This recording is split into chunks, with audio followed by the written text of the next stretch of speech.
Okay, third time's a charm, guys. Third time is a charm. I keep having issues with my microphone. So if this doesn't work, I'm scrapping it. It's not happening. I'm taking it as a sign from the universe. So this beautiful deck has just got here. This is by Il Meneghello in Italy, the Corte de Tarrochi. It has been on my wish list forever.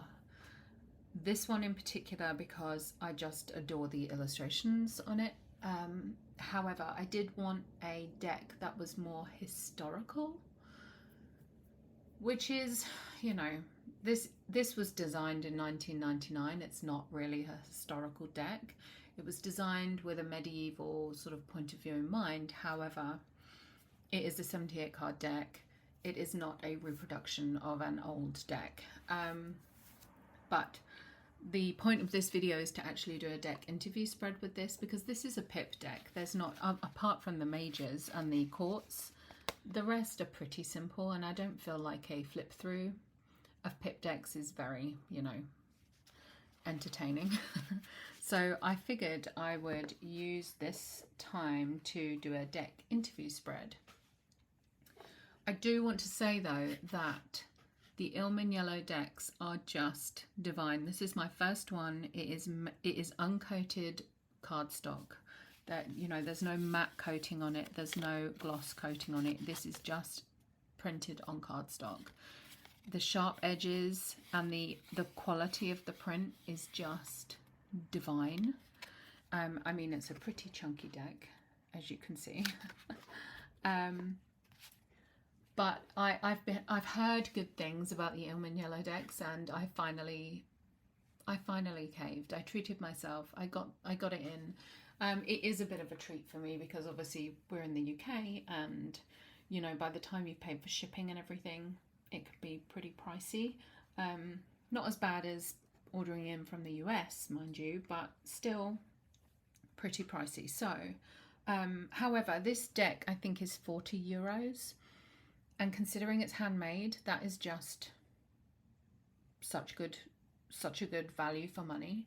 Coming from someone who cuts paper, prints with paper, deals with paper, hand prints with old antique machines, hand mixes inks, you know, I know how much work goes into handmade paper products, and so I really appreciate the effort that goes into them. And this is just superb quality. The other decks, I'll put some little images in for you. The other deck that are made by Il Meneghello, they do a lot of reproductions of, you know, decks from 1660, like the Tarrochi Bolognese. I think I'm pronouncing that right, which is the other one that I really, really wanted. However, it's a 62 card deck, so I feel like it's one of those decks where they were still working it out. They hadn't really gotten to the point where, you know, the 78 cards that we know and love today.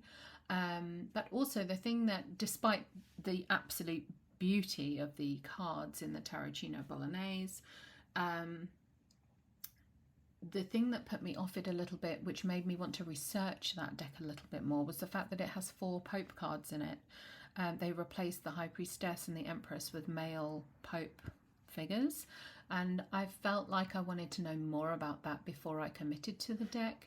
But they also do the Minciati, I'm not sure if I'm pronouncing that right, from 1850 and from the 1700s. They do the classic Marseille. They also print the 1850 Sibylla, the Serafino Tarot from 1835. The other ones are the Solobusco, which is like a big one for a lot of people, from 1490, and the Visconti Sforza from 1450. So, you know, they're big in the reproductions of the original tarot cards, which is just epic, awesome, love them all. And you know, if I was rich enough, I would collect them, but I'm not. So without further ado, I'll get to the point now I wanted to do a deck interview spread with this. I have only just started shuffling this deck. I've been through it with a fine-tooth comb. I've looked at the cards. I've soaked them all up. I've cleansed it. And now I need to shuffle it. And so, you know, it's okay. I've got huge hands. So for me, it's okay. If you've got small hands, maybe you might find it difficult. I suppose you could shuffle like this, but I fear like this. I have a fear of bending the cards. I wouldn't want to because they're so narrow. I wouldn't want to bend them. I mean, we could dabble in a little bit of ruffle, but I won't do it fully because I don't want to. See, they're so thick that you have to make separate piles. But yeah, I don't want to bend them. I suppose since they're uncoated, you could always just put them under a weight or something if they did get bent, but I think it's just going to be a case of overhand shuffling, which I'm fine with, although I do feel like I need to shuffle for a while because this is obviously a new deck and I would like to mix these babies up, so I'm going to go quiet and shuffle for a while.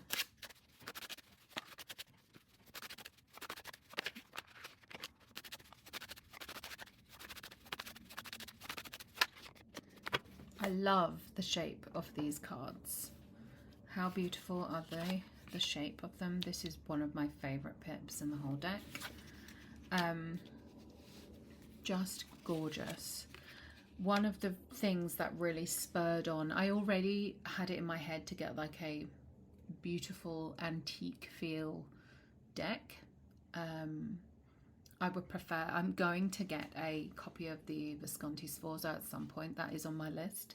But I did have it in my head to get like an antique-y kind of deck, pip deck or Marseille deck.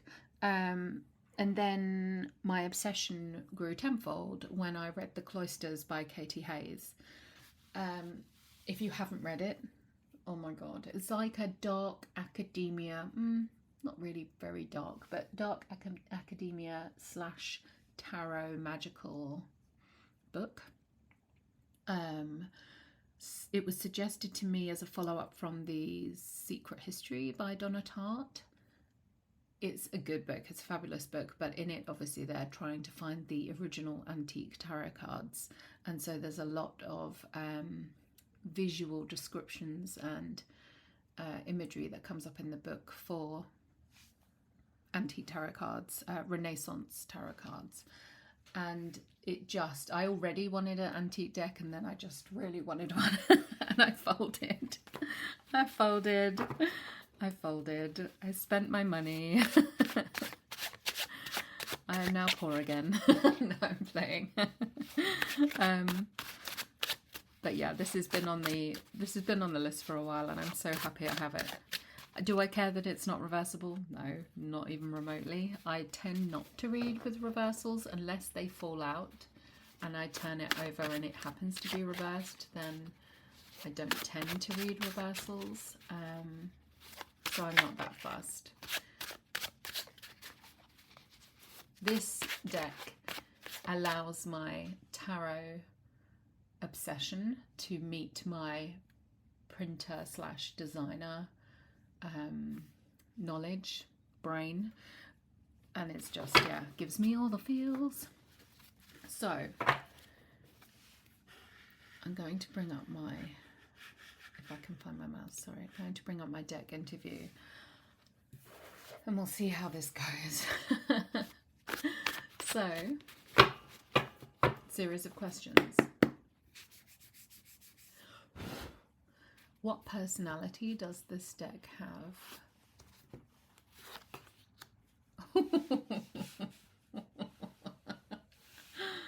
Okie dokie. Death. Wow. What is its strength? The King of Swords. Interesting. What is its weakness? The 6 of coins. Okay. How will it help me grow? I am splitting the deck every time because, as I said, I haven't shuffled it that well, so I want to be able to pull at random as much as possible at this point. When should I call on you for guidance?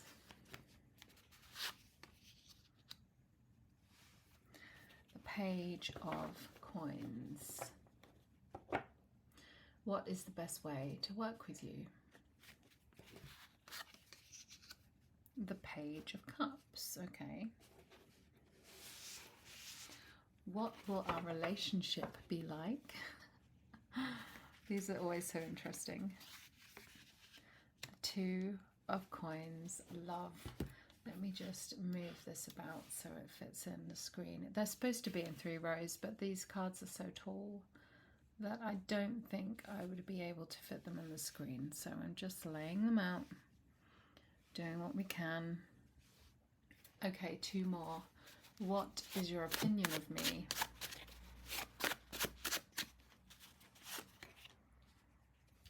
Put this one here. So we have the Knight of Coins. Okay. And what would you like me to know about myself? That's an interesting question, isn't it? What would you like me to know about myself? I mean, I have to question whether the deck knows me yet at this point, but, you know, we'll see. Okay, Temperance. So what personality does this deck have?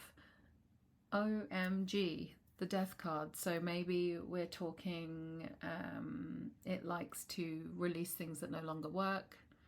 It likes to get rid of the chaff and allow space for growth and renewal and new beginnings and new doors to open.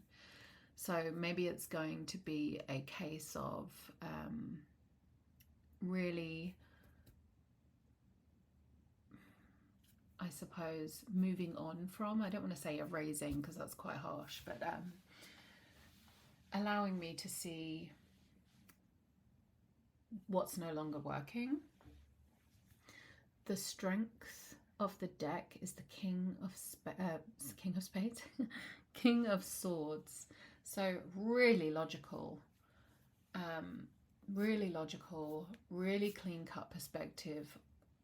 We're talking about, you know, truth, seeking the truth out, and really sticking with the facts and managing that. So managing what we know from what we don't know.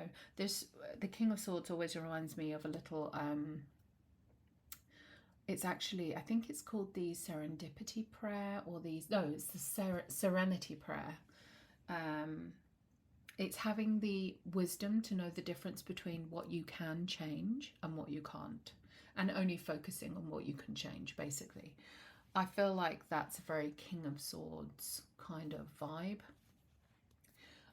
What is the weakness of the deck? The weakness is balance, harmony, allowing the material realm to balance itself out and grow. I mean, this is one in from the 7 of Coins, which is the Patience card, so maybe there's a little bit of impatience there. I would read that as an impatient. Yeah, I mean, it sort of makes sense. Like, I'm getting the feeling that the deck is one of action, definitely an active card, active deck, and patience might not be its strong suit. How will it help me grow? The 4 of Cups. Okay, well, emotional stability, but is it stability? I feel like the 4 of Cups is more about not getting too comfortable with what is and pushing you forward into growth, even though it's maybe a bit uncomfortable.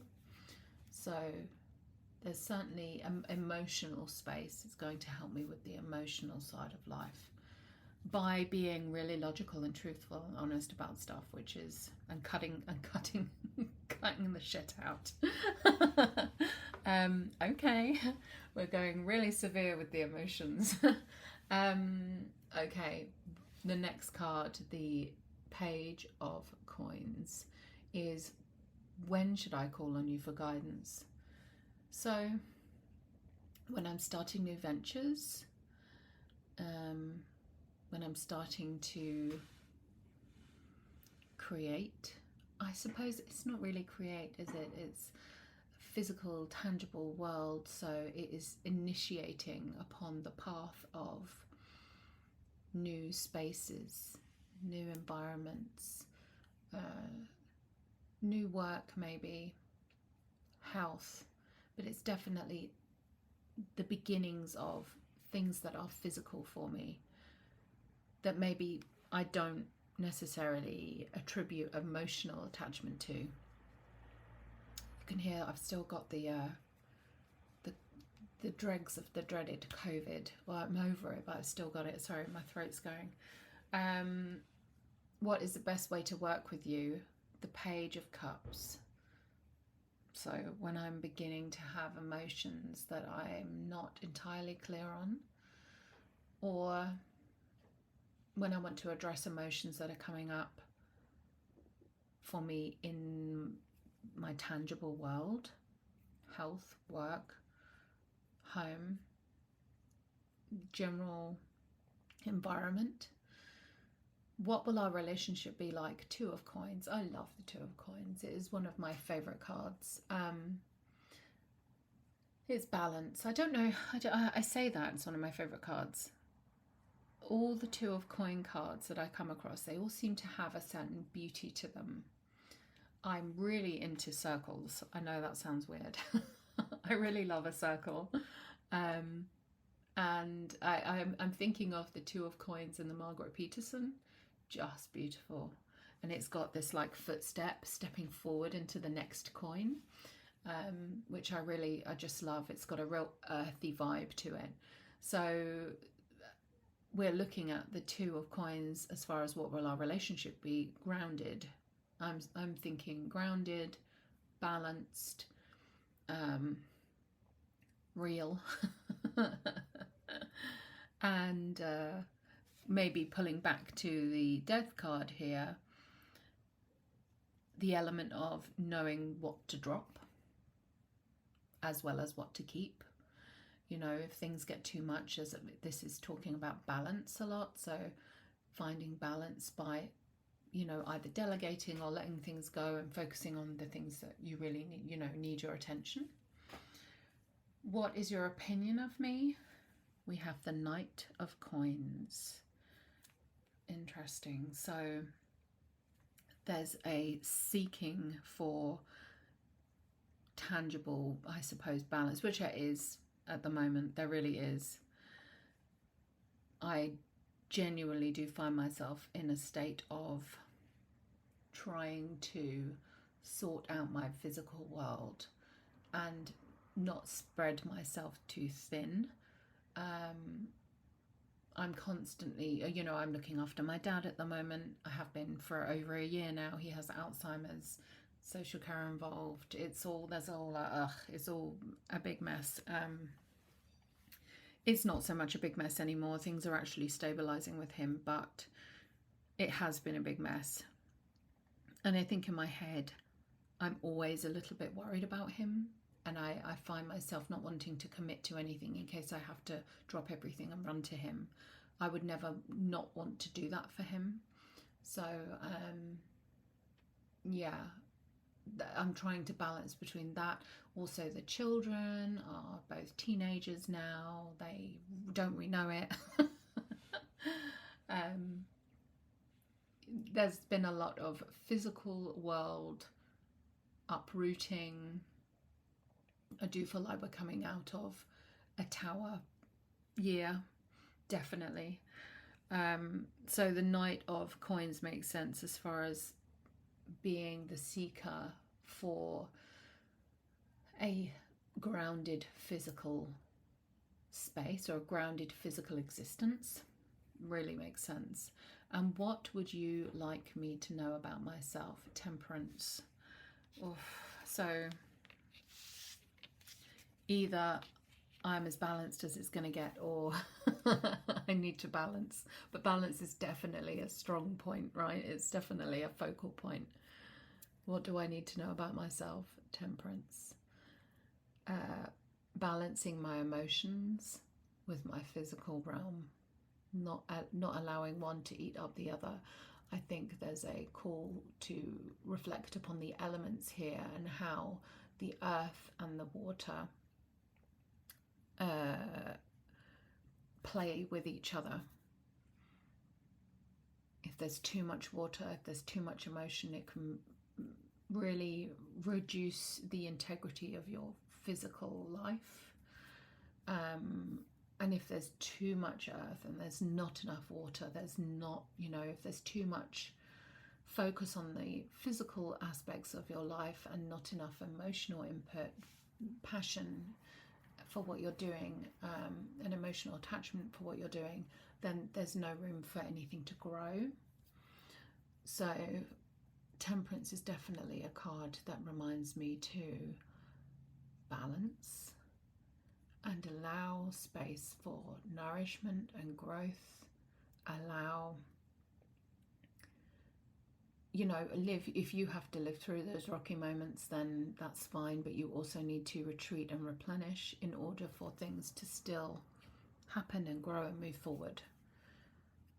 This has been a very interesting and very calm and not at all cheeky deck interview. I know I was watching Sanskrit Blue, the YouTube channel Sanskrit Blue. She does deck interview spreads, and one of hers was really cheeky. It was almost like the deck was really having a laugh with her. It was really funny to watch. This is very, I don't know, I'm getting I want to say fatherly vibe from this deck, which is which is a little bit sad, because I do feel like my dad has gone. He's here, he's with us, but mentally he's not. He's unrecognizable from who he used to be. So this is actually quite sweet. Anyway, there you go. A very short I'm not going to go in any deeper because I think there's the potential to really get personal with this. So I'm going to do the rest offline. I hope this has given you some inspiration and some new ideas, and go check out Il Meneghello online. I'll put the link below because the decks are just amazing. They are gorgeous, and I'm so happy. I've been sort of, as I said, had this deck on my wish list for ages. Been umming and ahhing about it, you know, should I get this one? It's not actually a replication, it's of a antique deck. Should I get the antique deck first? And I've been umming and ahhing over it, and I'm really glad that I got it. It does feel a little bit like a treasure. I don't know, I know what I mean. It feels special. This deck feels special, it really does. Thanks to all for watching. I'll see you soon.